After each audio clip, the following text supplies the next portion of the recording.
In 1986, the peaceful suburbs of Seattle were shattered by a terrifying discovery: cyanide-laced Excedrin capsules that turned a common household medicine into an instrument of death.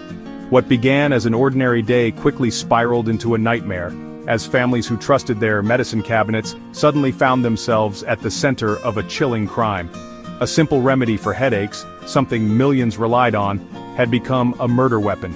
The echoes of the unsolved Tylenol murders in Chicago just 4 years earlier haunted the nation, raising fears that a new wave of product tampering was underway.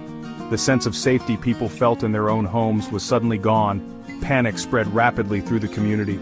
Shoppers eyed pharmacy shelves with suspicion, and headlines screamed warnings. Was this the work of a copycat killer, or was something even more sinister lurking beneath the surface? The city was gripped by fear, and trust in everyday products was shattered overnight. But unlike the faceless terror of the past, this time the evil was disturbingly close to home. The perpetrator wasn't a random saboteur but someone hiding in plain sight, someone driven not by madness but by cold, calculated greed. Detectives, FBI agents, and forensic scientists launched a relentless investigation. They sifted through evidence, analyzed tainted pills, and followed a trail that led from the pharmacy aisles to suspicious insurance claims. Every clue brought them closer to unraveling a web of lies and deception. The case would ultimately reveal a chilling truth. The killer was not a random stranger but someone with a deeply personal motive. The courtroom drama that followed exposed secrets, betrayals, and the dark side of human nature. This is the story of how a trusted medicine became a tool for murder, and how a determined investigation fueled by science and intuition brought the truth to light. The case would forever change the way America viewed the safety of its medicines. As the investigation unfolded, it became clear that sometimes the most dangerous threats come not from strangers but from those closest to us. The betrayal cut deep, leaving families and friends questioning everything they thought they knew. In the end, it was not chaos or random violence, but cold calculation and careful planning that turned a household remedy into a deadly trap. The killer exploited trust, using the most ordinary of objects to carry out an extraordinary crime. The clues, hidden in plain sight, would ultimately lead investigators straight to the killer's door. It was a case that tested the limits of forensic science and the resolve of those seeking justice. This is the Excedrin cyanide case, a story of trust betrayed, lives lost, and the relentless pursuit of truth in the face of unimaginable evil. June 5, 1986, a date that, for most, passed like any other. But for one family in Auburn, Washington, it would mark the beginning of a nightmare no one could have imagined. Bruce Nickel, a hard-working man known for his quiet strength and dedication, returned home after a long day. He was feeling unwell, a persistent headache throbbing behind his eyes. The modest house he shared with his wife Stella was supposed to be a place of comfort and routine.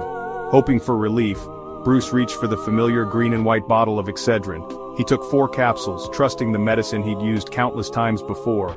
But within minutes, everything changed. Bruce collapsed in the living room, his body suddenly overcome. Paramedics rushed to the scene, but it was too late. He died before anyone could understand what had happened. The cause? The doctors ruled it natural. Emphysema, they said. Bruce had struggled with his health, so no one questioned it. There was no autopsy, no suspicion. The idea of foul play never crossed anyone's mind. Stella, his wife, was left to mourn. Friends and family gathered, offering condolences and support. The Excedrin bottle sat quietly on the kitchen table, unnoticed and untouched, a silent witness to tragedy. In the weeks that followed, Stella couldn't shake a nagging feeling that something wasn't right. She replayed Bruce's final moments over and over, but at the time her suspicions remained a private, unspoken worry. Life in Auburn moved on. Neighbors returned to their routines, headlines shifted, and the world seemed oblivious to the quiet tragedy that had unfolded behind closed doors. For most, Bruce's death was just another sad story. But then, in another home nearby, someone else reached for Excedrin. Another life was suddenly in danger. Bruce's death was no longer an isolated event, it was the first sign of something far more sinister. The quiet grief of one family was about to become a wave of fear sweeping through the community. Neighbors who once felt safe now looked at their medicine cabinets with suspicion. The bottle in the Nickel home wasn't the only one tainted. Across town, more bottles sat on shelves, each one a potential threat waiting to be discovered. There was more poison out there, hidden in plain sight, disguised as relief. The danger was spreading, and no one knew how many lives were at risk. Soon, the story of Bruce Nichols' lonely death would explode into national headlines. Reporters and news vans descended on Auburn, and the nation watched in shock as the mystery unfolded. What began as a single tragic event was now part of a terrifying pattern. The community's fear grew as more cases emerged, each one more chilling than the last. The nightmare was just beginning, and no one knew when or where it would end. 6 days after Bruce's death, Sue Snow, a bank manager, took Excedrin for a headache. Minutes later, she collapsed. Her daughter found her, paramedics couldn't save her. This time, the Excedrin was mentioned to doctors. Toxicology revealed cyanide. The link to Bruce Nichols was immediate. His body was retested. Cyanide again. 2 deaths, same area, same pills. Panic erupted. Excedrin was pulled from shelves. A public warning went out. Was this a random act, a terrorist, or something else? The victims were strangers, bought their pills at different stores. The only connection poisoned Excedrin. The investigation became a federal case, a race to stop a killer before more died. The community was gripped by fear. The search for answers had begun, and the clock was ticking. The FBI and local police launched a massive hunt for contaminated bottles. Thousands of Excedrin capsules were tested. 5 tampered bottles were found. 2 were on store shelves. 1 was turned in by Stella Nichols herself. Stella claimed she found suspicious capsules at home after hearing about Sue Snow's death.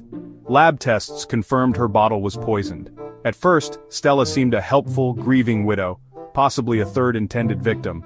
Investigators focused on the theory of random product tampering. But the scope was small, only 5 bottles, all near Auburn. A random killer would likely have spread the poison further. Something didn't add up. Was this really random? The puzzle was missing a crucial piece. And Stella Nichols, the helpful widow, was about to become the focus. The investigation was about to take a dramatic turn.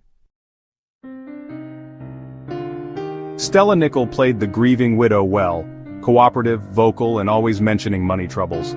She told police she'd taken out several life insurance policies on Bruce, but worried they wouldn't pay for a natural death. The policies paid out only for accidental death, like poisoning. Investigators noticed her obsession with the insurance payout. Multiple policies totaling over $75,000 had been taken out in the year before Bruce's death. If Bruce died of emphysema, Stella got little. If it was poisoning, she'd get a windfall. Her campaign to reclassify Bruce's death now looked less like concern, more like a calculated move. The first red flag was waving. Investigators began to see Stella not as a victim but as a suspect. Investigators re-examined Stella's story, starting with the poisoned bottles. Both bottles she turned in came from the same lot, unlikely for random tampering. The bottle that killed Sue Snow came from a different store and lot. This suggested 2 separate but related poisonings. Digging into Stella's past, they found a fraud conviction and a daughter, Cynthia. Under pressure, Cynthia revealed Stella had talked about killing Bruce for months, researched poisons, and practiced forging his signature. Cynthia said Stella planned to poison Bruce and make it look accidental. Sue Snow's death, Cynthia claimed, was a diversion.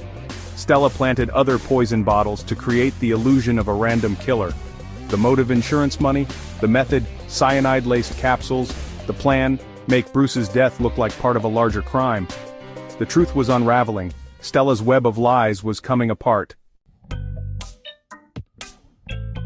Cynthia's confession gave investigators motive and method, but they needed hard evidence.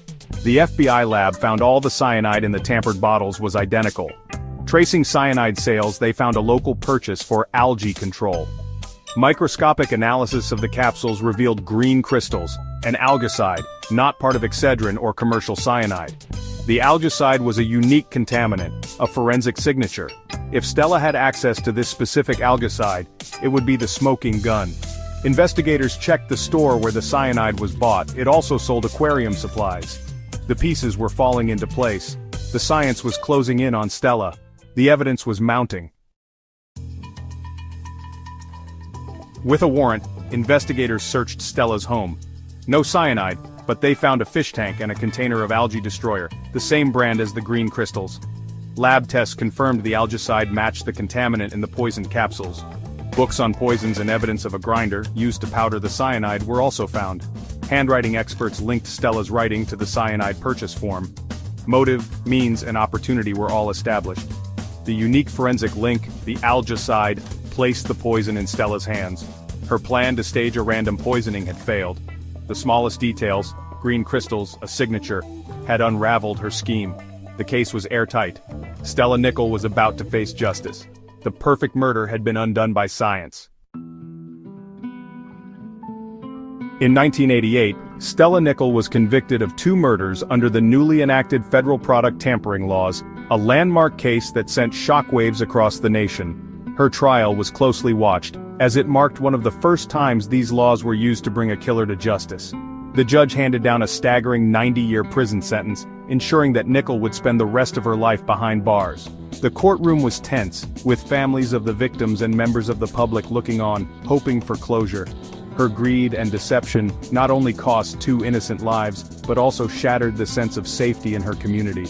Fear and suspicion spread like wildfire, leaving neighbors wary and families grieving. Every calculated move she made to hide her guilt, destroying evidence, misleading investigators, ultimately became the very clues that led to her undoing. The investigation revealed that evil can sometimes wear a familiar face. Even the most elaborate web of lies can unravel when investigators refuse to give up, piecing together the truth one detail at a time. It was the smallest, seemingly insignificant clues, a lot number on a bottle, a mysterious green crystal, a forged signature, that ultimately brought justice for the victims and exposed the truth.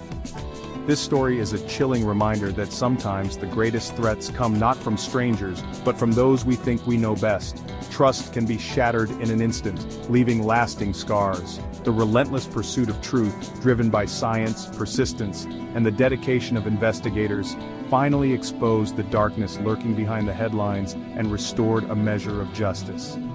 For those fascinated by true crime, the Stella Nickell case stands as a powerful testament to the importance of detail, determination, and the courage to seek answers, no matter how unsettling they may be.